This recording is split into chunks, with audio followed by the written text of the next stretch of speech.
የዚህ ሁሉ ብጥብጥ ወይም ደግሞ የሄርሜላ መጥፋት መንስኤ የሩታ ሀብል ነው።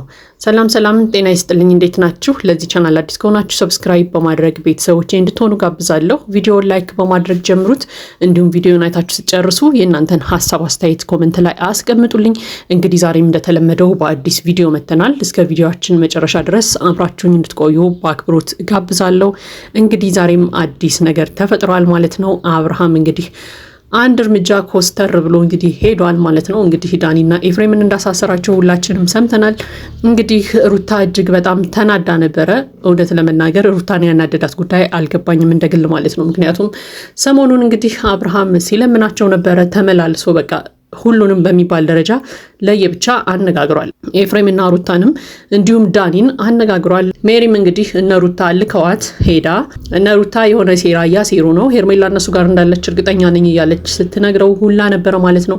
እንግዲህ ይህንን ነገር ያደረጉት እንግዲህ ሄርሜላ እነሱ ጋር እንደሆነች እንዲያስብ እየተጫወቱበት እንደሆነ እንግዲህ ትላንትና እያወራን ነበረ። ምክንያቱም በቃ ሜሪን ልከዋት ነው የሄደችው። እሷ ሄዳ እነ ሩታ ጋር ናት ሄርሜላ ብላ ትነግረዋለች። እነሱ ጋር ሲሄድ ደግሞ እኛ ላየናትም ይሉታል። እንግዲህ ያው እኛ ጋር እንደሆነች አድርገን እንጫወትበት እያሉ ሲያስቡ ነበር። እንግዲህ ይሄ ግልጽ ነው። ነገር ግን ዛሬ ደግሞ ሩታ እንግዲህ በሌላ ሀሳብ መታለች። እኛ ቀልድ ነው የመሰለን ውሸት ነው የመሰለን እያለች ነበር። እውነት ለመናገር ግን ባለፈው አይታችሁ ከሆነ ሩታ ምን ስትል ነበር? ሄርሜላ ከጠፋች 48 ሰዓት ሞላት፣ ለምንድነው ሄደህ የማታመለክተው ፖሊስ ጣቢያ ምናምን እያለች ሁላ ስታሾፍበት ነበርና እሱም ደጋግሞ ሲነግራት ነበረ። አንቺ ሕፃን ልጅ ስላለሽ ለሱ ብዬ ነው የታገስኩሽ እንጂ እሄድ ነበረ ምናምን እያለና እንግዲህ በተደጋጋሚ ሁሉንም አነጋግሯቸዋል፣ ጠይቋቸዋል። እንግዲህ በጣም ሲያሾፉበት ሲያላግጡበት ነበርና ዛሬ ደግሞ ለምንድነው ያሳሰራቸው ብላ እንግዲህ ሩታ እየተቆጣች ነው ማለት ነው። ወይ ደግሞ በቃ አብርሃም እንደዚህ አይነት ነገር አያደርግም ብለው ነበረ ሲጫወቱበት የነበረው ማለት ነው። ምክንያቱም እስከ ዛሬ ድረስ ብዙ ነገሮችን ያልፋሉ እውነት ለመናገር አብርሃምን ስናይ ማለት ነውና አሁንም ደፍሮ ሄዶ አያሳስረንም ምናምን በሚለው ሊሆን ይችላል። ወይ ደግሞ የአብርሃም ወንድም ከእነሱ ጋር ስለሆነ ያው መቼም ወንድሙን ጨክኖ አያሳስርም ብላ አስባብ ሊሆን ይችላል ብዬ አስባለሁ። እንግዲህ ሰሞኑን እንደዛ ሲሆኑ የነበሩት ማለት ነው። ምክንያቱም ኤፍሬም ወንድሙ ነው። መቼም ሄዶ አብርሃም ወንድሙን አያሳስርም የሚል ሀሳብ ስለነበራቸው እነሱም ብቻ ደግሞ ነጥሎ ማሳሰር ስለማይችል ያንን ስለሚያውቁ ነበረ ሙድ ሲይዙበት ሲያሾፉበት ምናምን የነበረውና ዛሬ ጨክኖ እንግዲህ ከነ ወንድሙ ድረስ እስር ቤት አስገብቷቸዋል ማለት ነው። ይሄ ነገር ደግሞ ሩታን እጅግ በጣም አስደንግጧታል ማለት በቃ ያልጠበቀችው ያላሰበችው ነገር ስለሆነ ማለት ነው። እና እንግዲህ በጣም ተናዳ ሆት ሆና ነበረ ዛሬ። ከዛ እንግዲህ ዴቭንም ቡዜንም ጠርታ ስታናግርም አይተን ነበረ። እንዴት ያሳስራቸዋል ነገውኑ በጠዋት ሄዶ እንዲያስፈታ ፈልጋለሁ ምናምን እያለች ሁላ እንግዲህ ማስጠንቀቂያ ስትሰጥ ነበረ። በጣም በሚገርም ሁኔታ እንግዲህ ቡዜ ምን አገባሽ ያሳሰረው እኮ የራሱን ወንድም ነው አንቺ አይመለከትሽም ሁላ እያለች ስታናግራት ነበር ማለት ነው። ነገር ግን የሩታ በዚህ ልክ መጋል ወይ ደግሞ ምናምን አልገባኝም። ማለት የሚጠበቅ ነገር ነው። በቃ ሚስቴ የሚላት አካል ጠፍታለች። ስለዚህ ከጠፋች ደግሞ አለችበት ብሎ የሚያስበውን ቦታ ሄዶ ይፈልጋል። እነዛ ሰዎች የሰጡትን ምላሽ አይቶ ደግሞ ይጠራጠራል። ስለዚህ የተጠራጠራቸውን ሰዎች ደግሞ ይከሳል ማለት ነው። ይሄ እንግዲህ የፍርድ ሂደት ነው ብዬ አስባለሁ። ሁላችንም ብንሆን እንደዛ ነው የምናደርገው። የምንጠራጠረውን ሰው ነው ሄደን መጀመሪያ ልንከስ የምንችለው። ነገር ግን የሩታ ድንጋጤ ምንድን ነው የመጣው? በቃ ኤፍሬም የአብርሃም ወንድም ስለሆነ አብርሃም ጨክኖ ፍርድ ቤት አይሄድም ወይ ደግሞ ፖሊስ ጣቢያ ሄዶ አያሳስረንም የሚል ሀሳብ ነበራት። በቃ አብርሃም ጨክኖ በወንድሙም ላይ ፖሊስ ይዞ ስለመጣ ሩታ ያልጠበቀችው ነገር ስለሆነ በጣም እንደደነገጠች ያስታውቃል። ዛሬ እንዴ ልጅቷ እኮ ከጠፋች 4-5 ቀን ሆናት። ትላንትናም እኮ እያሉት ነበረ ታስታውሱ ከሆነ ለምንድነው ፖሊስ ጣቢያ ማትሄደው ምናምን እያሉ ሁላ ሲያሾፉበት ሲያላግጡበት ሰምተን ነበር። አብርሃምም እንግዲህ ነገ ሁላችሁም ትታሰራላችሁ ብሎ ነግሯቸው ነበረ የሄደው። ስለዚህ እነሱም ያሉትን ነገር ነው ያደረገው አብርሃም። በነገራችን ላይ ሌላ ያመጣው ነገር የለም። ለምን ቤተሰቦቿ እያሉ እሱ ምን አገባው ምናምን ስትል ነበር ሩታ። እንዴ ፍቅረኛው እኮ ናት ሄርሜላ። ቤተሰቦቿ ዝም ስላሉ እሱም አብሮ ዝም የሚልበት ምክንያት የለም በቃ። ስለዚህ ፍቅረኛው ጠፋች፣ የሚጠረጥራቸውን ሰዎች ሄዶ አሳሰረ፣ አለቀ። ነፃ ከሆኑ ይፈታሉ። ይሄን ያክል እንቁላል እኮ አይደሉም አይደል? ቢታሰሩ ምንድን ነው የሚሆኑት? ወንድሙ እኮ ነው የታሰረው። አንደኛው እንደውም ወንድሙ የገዛ የእናት አባቱ ልጅ ወንድሙ ነው የታሰረው።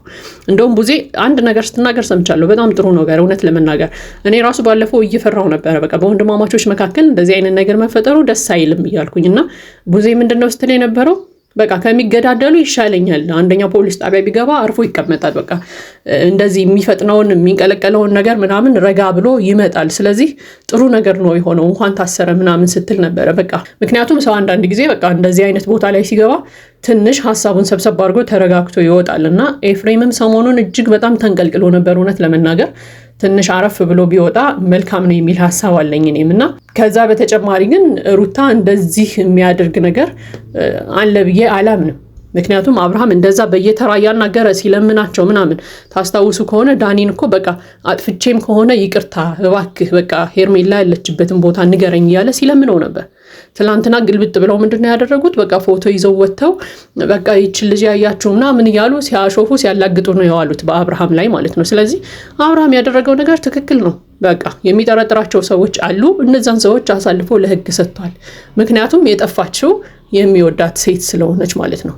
ወይ ደግሞ በሌላ በኩል ሄርሜላም እኮ የሆኑ ሰዎች ልጅ ነች አይደል? ቡዜ እንደውም እኮ ቤተሰቦቿም ዝም አላሉም። እኛ መከራችንን እያየን ነው፣ እናንተ የምታውቁት ነገር የለም ምናምን እያለች ነበር። ስለዚህ ቤተሰቦቿም እየፈለጉ ነው ማለት ነው።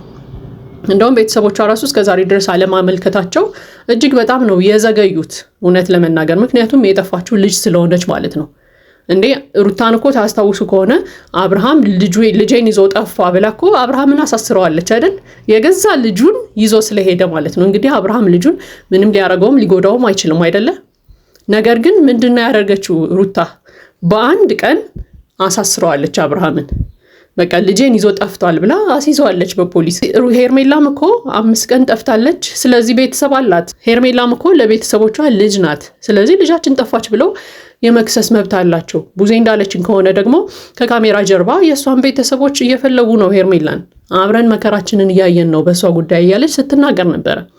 ስለዚህ አብርሃምን ፖሊስ ጣቢያ ድረስ እንዲሄድ የገፋፉት ራሳቸው ናቸው እነ ሩታ። አንድ ጊዜ 48 ሰዓት ሞልቷታል፣ ለምን አትሄድም? ሂድና ክሰስ ከፈለክ፣ እኛ መልስ አናጣም፣ የራሳችን መልስ አለን ምናምን እያለች ሁላ ባለፈው ስትናገር ነበርና አብርሃም ፖሊስ ጣቢያ ድረስ እንዲሄድ የገፋፉት ያደረጉት ራሳቸውን ሩታ ናቸው። ስለዚህ አሁን ላይ መጮህም መቆጣትም ምንም አስፈላጊ ነው ብዬ አላምንም። በቃ ንጹህ ከሆኑ ፖሊስ አጣርቶ ይለቃቸዋል፣ አለቀ።